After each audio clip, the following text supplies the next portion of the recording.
प्रिय छात्रों, कल हम बात कर रहे थे प्रेमचंद्र उपन्यास, और उसमें हमने ये देखा था कि प्रेमचंद के बाद के समय में उपन्यास विभिन्न धाराओं में बंट गया। इसमें सबसे पहले थी सामाजिक उपन्यास, जिसकी हमने चर्चा कर ली थी। आज हम उससे आगे बात करते हैं व्यक्तिवादी उपन्यास। व्यक्तिवादी उपन्यास किसे कहा जाता है वो देखिए आप। आचार्य नंद दुलारे वाजपेयी उन सभी कलाकृतियों को व्यक्तिवादी उपन्यास की संज्ञा देते हैं जिनमें व्यक्तिगत जीवन घटना, व्यक्तिगत चरित्र, व्यक्तिगत जीवन दर्शन, व्यक्तिगत मनोविज्ञान या व्यक्तिगत जीवन समस्या का चित्रण रहता है। सामाजिक नहीं, किसी एक व्यक्ति विशेष की जीवन की घटना, व्यक्ति विशेष का चरित्र, व्यक्ति विशेष का जीवन दर्शन और व्यक्ति विशेष का मनोविज्ञान या व्यक्ति विशेष के जीवन की किसी समस्या का जिसमें अंकन या चित्रण हो, वह व्यक्तिवादी उपन्यास है। इस वर्ग में भगवती प्रसाद वाजपेयी, उपेंद्र नाथ अश्क, रामेश्वर शुक्ल अंचल, उषा देवी मित्रा, इनके नाम विशेष रूप से आते हैं। पतिता की साधना में वाजपेयी ने नंदा और हरि के चरित्रों में उच्च आदर्श की प्रतिष्ठा की है। दो बहनें में राय साहब के प्रति ज्ञान प्रकाश का विद्रोह है। दिवाकर, ज्ञान प्रकाश, लता तथा आशा के जीवन में प्रेम करने की स्वतंत्रता व्यक्तिवादी विचारधारा का परिणाम है। किस प्रकार इन उपन्यासों के पात्र अपनी व्यक्तिगत रुचियों और प्रेम करने की इच्छा की बात करते हैं। अश्क के उपन्यासों में नायक तथा नायिकाओं के जीवन की मूल समस्या व्यक्ति के संघर्ष और विकास की समस्या है। हर व्यक्ति के जीवन में संघर्ष होता है और उस संघर्ष के बलबूते पर वह आगे बढ़ता है या विकास करता है। गिरती दीवारें के चेतन, गर्मराख के जगमोहन, बड़ी बड़ी आंखों के संगीत तथा सितारों के खेल के नायक बंसीलाल के चरित्र एक ही सांचे में ढाले गए हैं। सबके साथ एक जैसी समस्या और एक जैसी ही बात है।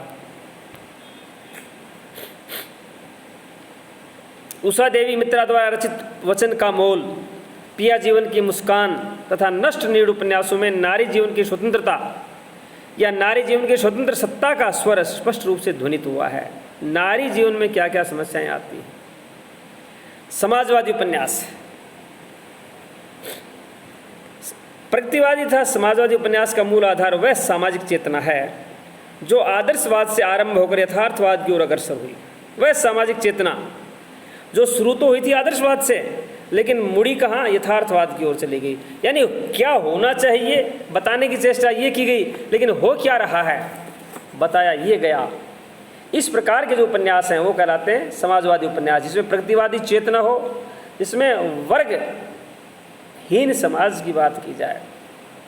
यशपाल, रांगे राघव, भैरव प्रसाद गुप्त, नागार्जुन आदि उपन्यासकारों ने अपने विवेचन का विषय समाजवादी यथार्थ को बनाया है। जो समाजवादी यथार्थ है वह उनके विवेचन का विषय है। यशपाल ने दादा कामरेड में तात्कालीन राजनीतिक धारणाओं तथा सामाजिक मान्यताओं को चुनौती देकर नवीन चेतनाओं को व्यक्त किया है। उस समय हमारी जो सामाजिक धारणाएं क्या थी या राजनीतिक मान्यताएं क्या थी, इन सब चीज़ों को दादा कामरेड उपन्यास में यशपाल ने चुनौती दी है। देशद्रोही, पार्टी कामरेड आदि इनके अन्य उपन्यास हैं। रतिनाथ की चाची, बलचनामा, बाबा बटेश्वरनाथ, नई पोद, इन चार उपन्यासों में मिथिला के देहाती जीवन को चित्रित करते हुए नागार्जुन ने नवीन समाजवादी चेतना की ओर संकेत किया है। नागार्जुन समाजवादी उपन्यासों के बहुत महत्वपूर्ण चितेरे हैं, लेखक हैं। इनके चार महत्वपूर्ण उपन्यास आए जो बिहार, विशेष रूप से बिहार और मिथिला, बिहार में भी मिथिला का जो इलाका है वहाँ की कथा इन सब में है। रतिनाथ की चाची, बलचनामा, बाबा बटेश्वरनाथ और नई पोद। इसमें नवीन समाजवादी चेतना यानी किस प्रकार समाजवाद की ओर अग्रसर हो रहा है देश और समाज। भैरव प्रसाद गुप्त मसाल तथा गंगा मैया में उदयशील चेतना के व्यक्ति में पर्याप्त सफल रहे हैं। रांगे राघव के उपन्यास देखिए, घरौंदे, विषाद मठ, हुजूर तथा गंगा मैया। ये जो उपन्यास है इनमें समाजवादी चेतना का आभास मिलता है। महेंद्रनाथ का आदमी और सिक्के तथा रात अंधेरी है, ये बड़े प्रसिद्ध समाजवादी उपन्यास हैं। राजेंद्र यादव के उपन्यास प्रेत बोलते हैं और उखड़े हुए लोग, ये भी दोनों समाजवादी उपन्यास हैं। अमृत राय का बीज, नित्यानंद वात्स्यायन का केलावाड़ी आदि ऐसे उपन्यास हैं जिनमें समाजवादी चेतना उपन्यासकारों के सिर पर चढ़कर बोलती है। पूरा का पूरा समाजवाद यहाँ बिखरा पड़ा है। ऐतिहासिक उपन्यास। वृंदावन लाल वर्मा, चतुरसेन शास्त्री, रांगे राघव, राहुल सांकृतान तथा यशपाल ने अपने अपने उपन्यासों में अतीत के चित्र उपस्थित किए हैं। ऐतिहासिक उपन्यास कौन से होते हैं? वो उपन्यास जिनमें इतिहास की किसी घटना, इतिहास के किसी पत्र या इतिहास के किसी व्यक्ति विशेष को केंद्र में रखकर जब कथा रची जाती है तो वो उपन्यास कहलाते हैं ऐतिहासिक उपन्यास, जो इतिहास के ऊपर आधारित होते हैं। इनमें प्रमुख रूप से वृंदावन लाल वर्मा, चतुरसेन शास्त्री, रांगे राघव, राहुल सांकृतान, यशपाल, इनके नाम बड़े प्रमुखता से लिए जा सकते हैं। वृंदावन लाल वर्मा के प्रथम उपन्यास गढ़कुंडार में बुंदेलखंड में होने वाली 14वीं सदी की उथल-पुथल की कहानी है। 14वीं सदी में 1400 के आसपास बुंदेलखंड में क्या क्या हो रहा था, यानी खंगारों का पतन हो रहा था और बुंदेलों का अभ्युदय हो रहा था, उसका वर्णन किया गया है। विराटा की पद्मिनी का घटनास्थल बुंदेलखंड ही है। झांसी की रानी एक इनका और उपन्यास है। झांसी की रानी में झांसी की रानी लक्ष्मीबाई के जीवन से संबंधित कुछ घटनाओं का लेखा जोखा है। मृगनयनी में दाम्पत्य जीवन को ऐतिहासिक पृष्ठभूमि में देखा गया है।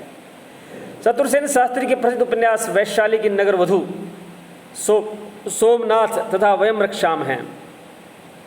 डॉक्टर हजारी प्रसाद द्विवेदी ने इसी समय में बाण भट्ट की आत्मकथा लिखा, जिसकी पृष्ठभूमि ऐतिहासिक है। राहुल सांकृताय ने सिंह सेनापति लिखा।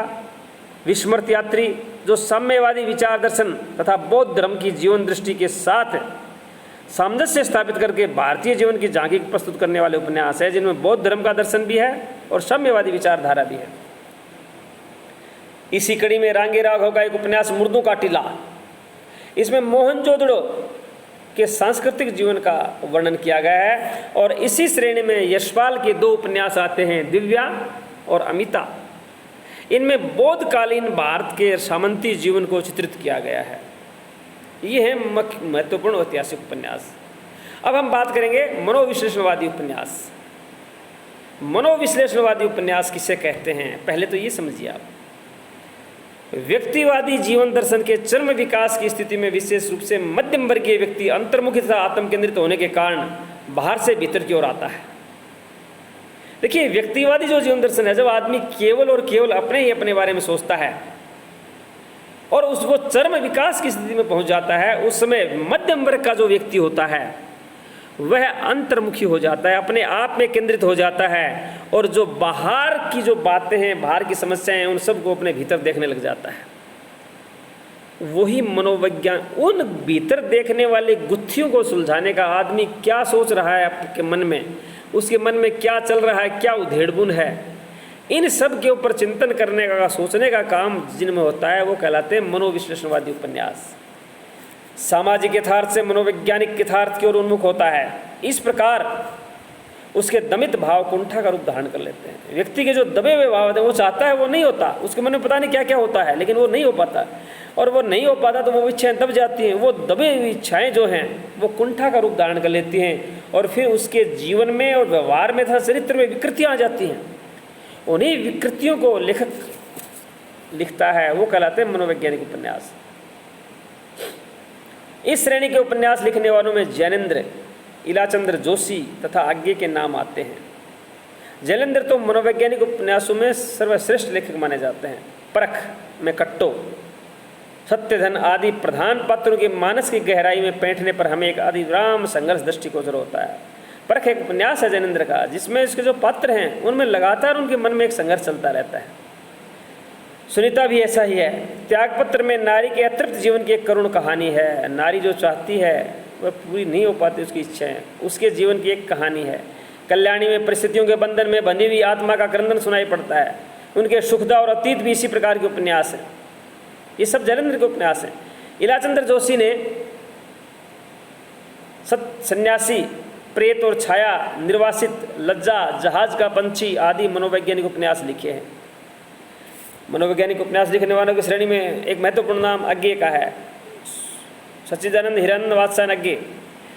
उनका एक उपन्यास शेखर एक जीवनी। शेखर एक जीवनी विध्वंसशील नायक के रूप में हमारे सामने आता है। उसका जो पात्र शेखर है वह बड़ा क्रांतिकारी और विध्वंस करने वाला नायक है। अज्ञे जी के अपने ही शब्दों में शेखर एक जीवन एक अधूरा जीवन है। जो घनीभूत वेदना की केवल एक रात में देखे हुए विजन चित्र को शब्द करने का प्रयास है। यानी लेखक ने एक रात में एक पूरा ताना बाना बुना एक कथा का, और एक ऐसे व्यक्ति की कहानी है जिसका जीवन तो है लेकिन वह जीवन अधूरा जीवन है, पूर्ण प्राप्त नहीं हुआ है। इनका दूसरा उपन्यास नदी के द्वीप भी मनोविश्लेषण प्रधान है। डॉक्टर देवराज के पथ की खोज, बाहर भीतर, धर्मवीर भारती के गुनाहों के देवता तथा सूरज का सातवां घोड़ा, अनंत गोपाल सेवड़े का निशा गीत, मृगजल प्रभाकर माचवे का सांचा, यादवेंद्र चंद्र जैन का पत्थर पानी, नरेश मेहता का डूबते मस्तूल तथा गिरधर गोपाल का चांदनी के खंडर आदि प्रमुख मनोविश्लेषणवादी उपन्यास है। ये मुख्य रूप से मनोविश्लेषणवादी उपन्यास हिंदी साहित्य में माने जाते हैं। हिंदी उपन्यास की उपयुक्त सभी प्रमुख प्रवृत्तियों का विश्लेषण करने से पता चलता है कि आज का हिंदी उपन्यास उस अनंत चेतनवादी धारा की टेक्निक की ओर झुक रहा है कि भविष्य में हिंदी उपन्यास कौन सा मोड़ लेगा यह कहा नहीं जा सकता। और अब तो 2000 के बाद नई स्थिति में 21वीं शताब्दी में उपन्यास नए नए रूप धारण कर रहा है, नई नई चीज़ें आ रही हैं, नए तरीके से उपन्यास लिखे जा रहे हैं, नारी विमर्श पे उपन्यास लिखे जा रहे हैं, दलित विमर्श पे उपन्यास लिखे जा रहे हैं, विकलांग विमर्श पे उपन्यास लिखे जा रहे हैं, वनवासी विमर्श भी हो रहा है। और आज का उपन्यास विभिन्न धाराओं में बंट गया है, बहुत सारे चीज़ें अब नई नई चीज़ें उपन्यास में आ रही हैं। हिंदी उपन्यास का ये विकास क्रम सतत और लगातार चल रहा है और हम आशा करते हैं कि भविष्य में हिंदी उपन्यास अनंत आकाश की ऊंचाइयों को छुएगा। इसी के साथ धन्यवाद। उपन्यास की विकास यात्रा नाम का हमारा अध्याय यही समाप्त होता है। धन्यवाद।